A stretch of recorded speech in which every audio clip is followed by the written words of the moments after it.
Your Excellencies, the Governor General, the Most Honourable Sir Patrick Allen, Dr. Floyd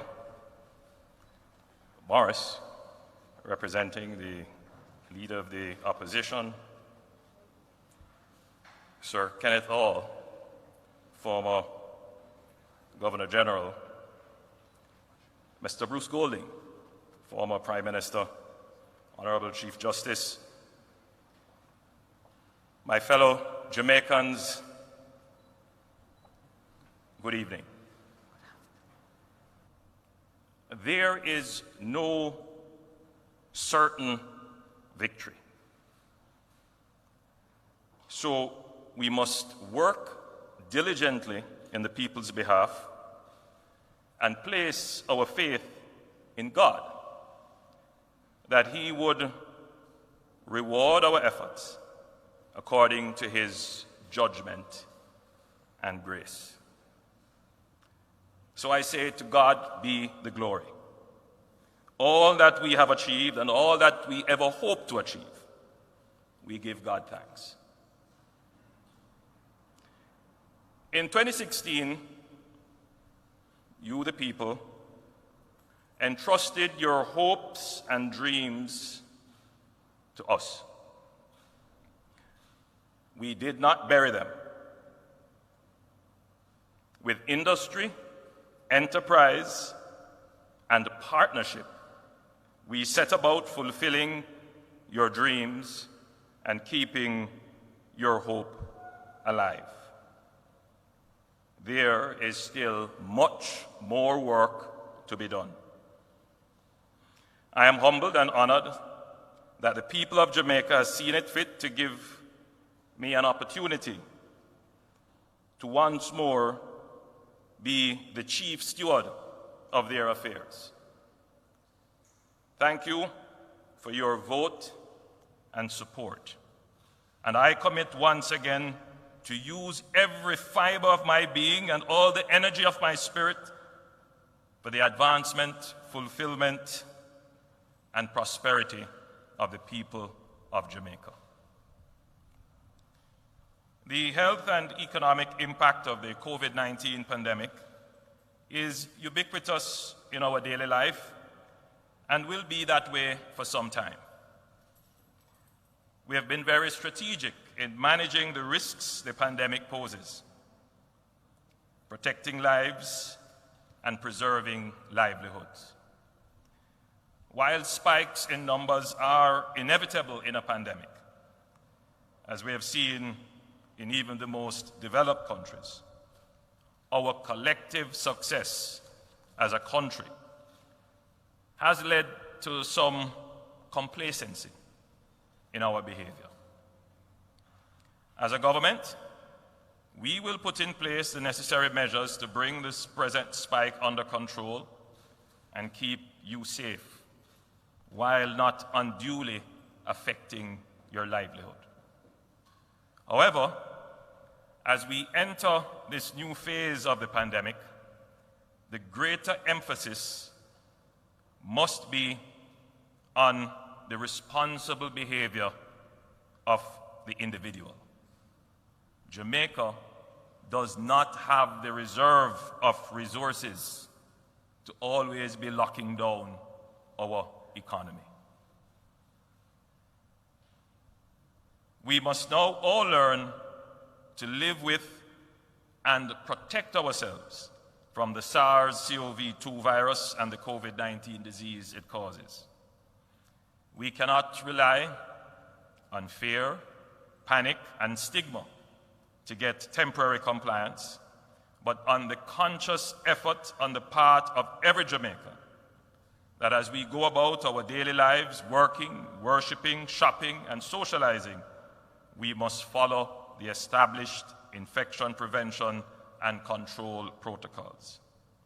These personal measures, coupled with stronger public education, tighter enforcement, and prosecution of breaches, and control of non-productive and unnecessary movement and activities, will gradually bring the numbers down and relieve the stress on our health system and the exposure of our frontline workers. I have faith in our Jamaican people that we will quickly develop the understanding and compliance necessary to go about our daily lives in the new normal way. While the pandemic has created a crisis, it has also presented an opportunity for us to reconfigure and modernize our economy and society. Our re-election as a government, aside from being decided on a platform of performance, was also decided by the consideration of the electorate that we will be a strong and effective government to take the necessary actions to see to the emergence of a stronger society and economy from the pandemic. Jamaica will recover stronger and better than before.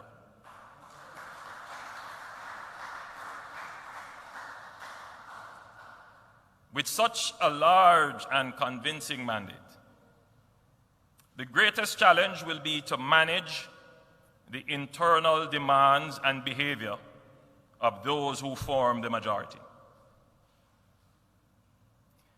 There will be those who feel that the majority is a basis for arrogance, gives license to do as they wish, creates opportunity to pursue their selfish ends and their personal ambitions, gives room for complacency and tolerance for errors.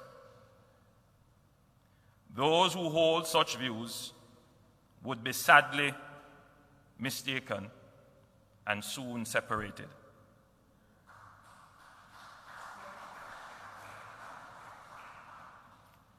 Every member of the government must be an active agent for the stronger recovery of our economy and society. Every member of the government must understand that this mandate is not about them, it is about the people. No princes or princesses were elected. You have no divine right or entitlement. We are all servants of the public.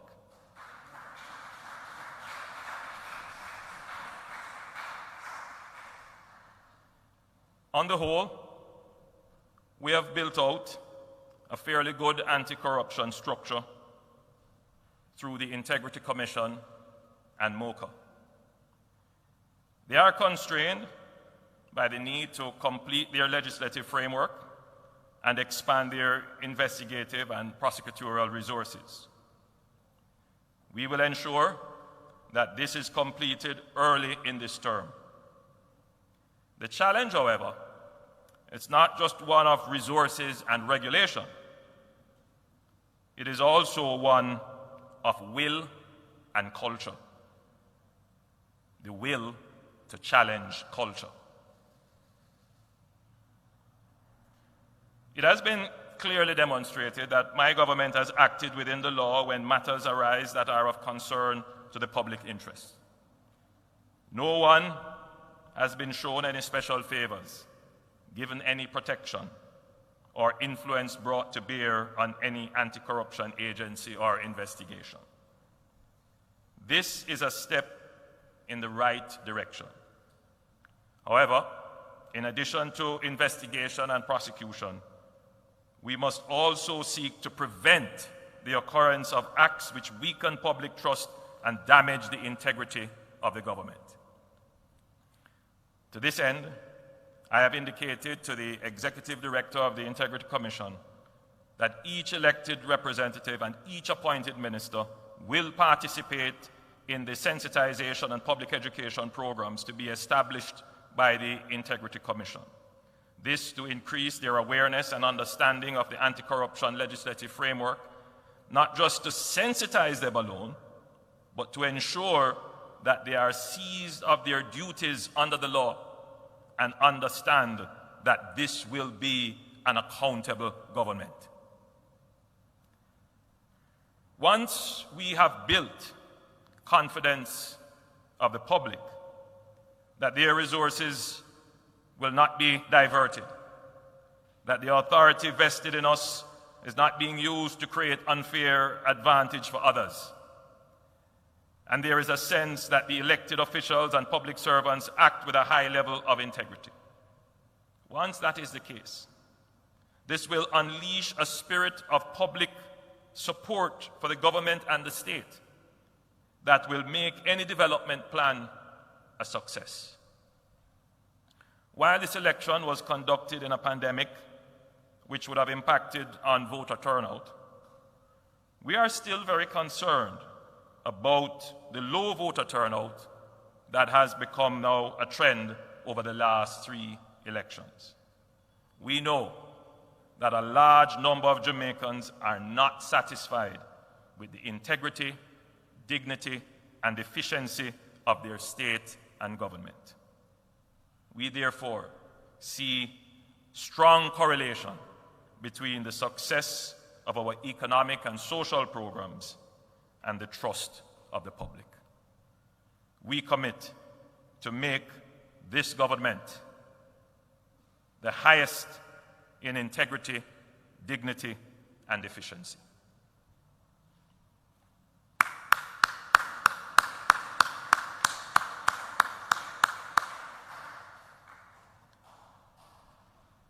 There is no honeymoon period for this government. Already I am back at my desk to continue our recovery plan. We will maintain and strengthen the macroeconomic stability that we have started. We will build and strengthen the institutions that safeguard sustainability of government finances, low and stable inflation, foreign exchange reserve adequacy, and financial sector stability. We will bring into operation the Fiscal Council, and we will also operationalize the independence of the Bank of Jamaica. We will improve the business climate and invest to improve competitiveness by reforming customs, developing a national business portal, and increase technology and business process engineering for greater efficiency in the public sector. We will diversify our economy to increase resilience, promote innovation, support youth entrepreneurs, and explore opportunities within the green and blue economies. We will support the development of coding, animation, film, logistics and fulfillment, among other sectors, to create 150,000 new jobs.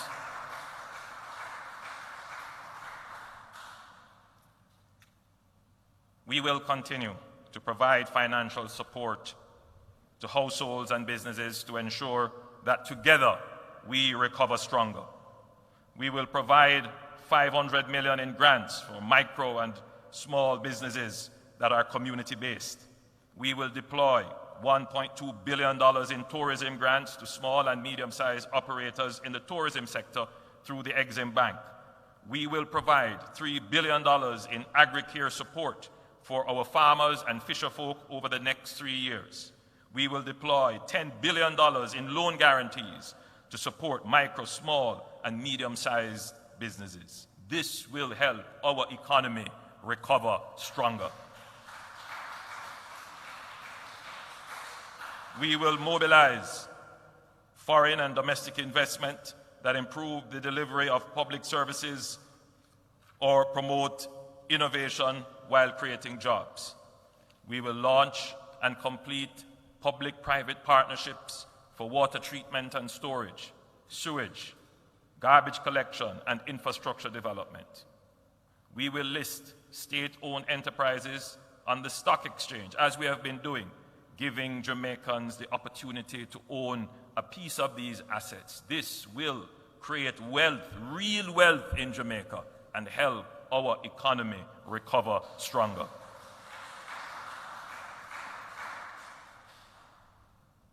We will continue to be vigilant and dedicated in the management of the health response to the COVID-19 pandemic, while investing to improve health capacity and infrastructure.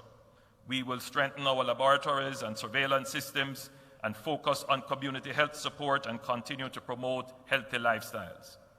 We will undertake major infrastructure upgrades to the following hospitals: the Spanish Town Hospital, the St. Anne's Bay Hospital, the Maypen Hospital, the Bustamante Children's Hospital, and the UWI Hospital. Together with the completion of the Cornwall Regional Hospital and the Western Children's Hospital, simultaneously, we will also retrofit 110 health facilities across the island with technology that will provide high-speed internet capacity and modern ICT infrastructure to assist in the delivery of health care. We will strengthen the social safety net and increase social equity in the society. We will support access to daycare for low-income families. We will embark on a comprehensive reform of Social Security that will consolidate and simplify statutory deductions while creating more convenient means of participation in the National Insurance Scheme and the National Housing Trust for certain categories of workers.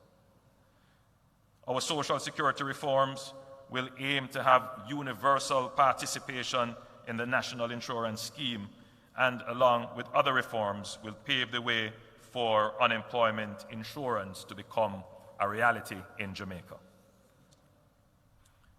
While we will make a priority of early childhood education and parenting support, we will improve broadband connectivity in public schools, and we will expand the Tablet in Schools initiative, starting with the procurement of just over 100,000 tablets for teachers and students, and then building beyond that number with creative solutions to focus on access for students in need. We will, in public schools, develop 6 new science, technology, engineering, and math academies at the high school level that will prepare students for careers in the STEM fields. We will also develop an academy for the creatives and performing arts, and we will improve access to tertiary financing so that all our students can have a fair and equal opportunity to access tertiary education.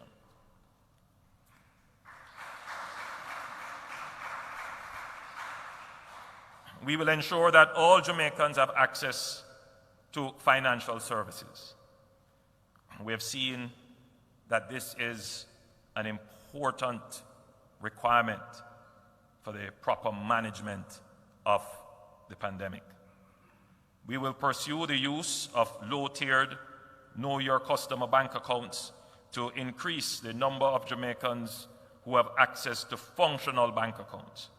We will mandate by law that all lenders be required to include transparent, understandable, and comparable information in their product listings and documentation, such that customers can easily choose between financial providers. We will introduce a national digital payment platform that will allow payments to be made seamlessly, productively, efficiently, and with greater financial inclusion and security. This will ensure that all Jamaicans have an opportunity to enter into the formal space, the formal economy.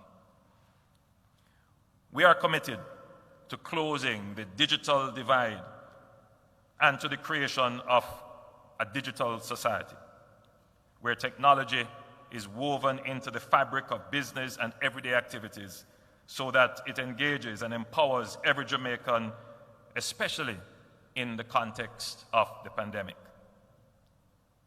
All town centers will be serviced with free Wi-Fi.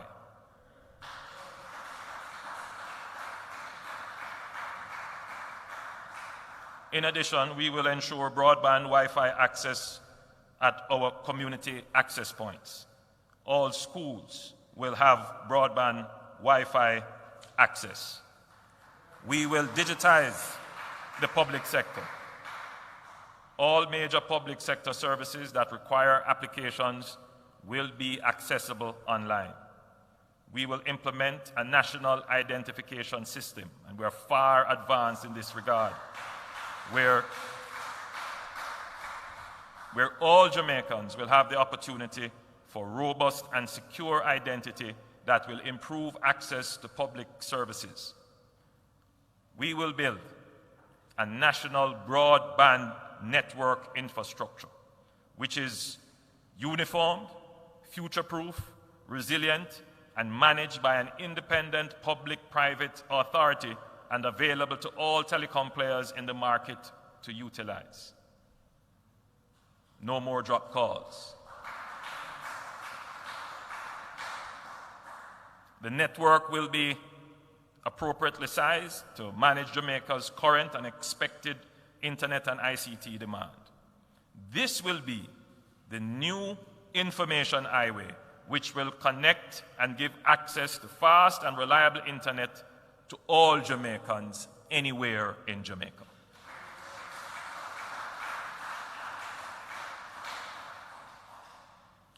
We will ensure that more Jamaicans have access to land, housing, and shelter. This is something I firmly believe in.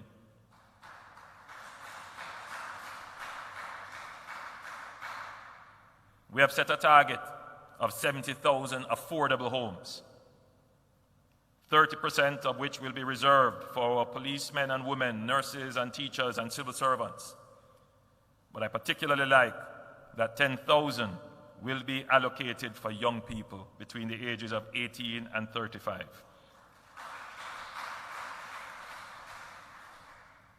And we will provide them with 100% financing when they seek to purchase these homes.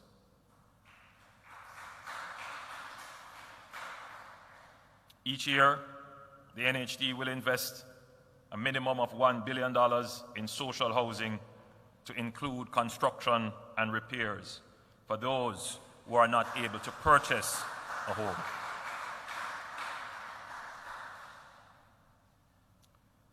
We have already started to improve the system of the issuance of titles, and we have targeted to issue over 30,000 land titles to Jamaicans who have legitimate claims to land that they have occupied and cultivated for generations.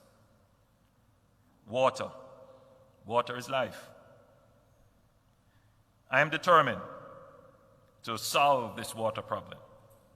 On the production side of the problem, we have developed a plan to bring approximately 100 million gallons of water per day into the system, involving pumped hydro storage and desalinization to cover Clarendon, Kingston and St. Andrew, St. Catherine, particularly the hilly sections, and parts of St. Thomas. This will solve once and for all our water shortage problems in our utility areas on the southern side of the island and increase the resilience of our country. Friends, countrymen, Jamaica is on the right path. This government has been given a mandate to move with speed and alacrity in fulfilling the great destiny of this country. We will not squander it. We will use it wisely to build public trust, continue the partnerships for prosperity, to be inclusive and caring for the poor and vulnerable, to be prospecting and enterprising in fulfilling the dreams and ambitions of the youth, and make Jamaica the place of choice to live, work, raise families, do business, and retire in paradise. God bless Jamaica, land we love.